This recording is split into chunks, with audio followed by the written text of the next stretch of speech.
ایک چھوٹے سے گاؤں میں علی نام کا ایک لڑکا رہتا تھا۔ وہ اکثر تنہا محسوس کرتا تھا۔ ایک دن اسے سڑک کے کنارے ایک ننھا سا بھوکا کمزور سا کتا ملا۔ علی نے اسے گھر لے آیا، کھانا کھلایا اور اس کا نام رکھا شیرو۔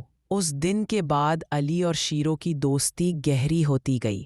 صبح اسکول جاتے وقت شیرو اس کے پیچھے چلتا، شام کو کھیلنے کے دوران دونوں ہنستے کھیلتے گلیوں میں دوڑتے۔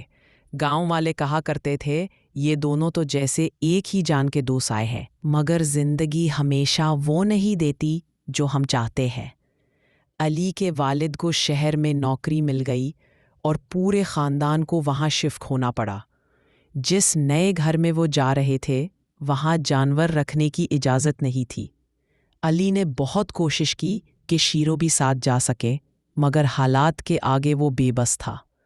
آخری دن جب گاڑی چلی تو شیرو پوری طاقت سے پیچھے دوڑتا رہا۔ علی کھڑکی سے جھانک کر روتا رہا اور شیرو کی آنکھوں سے بھی آنسو بہتے گئے۔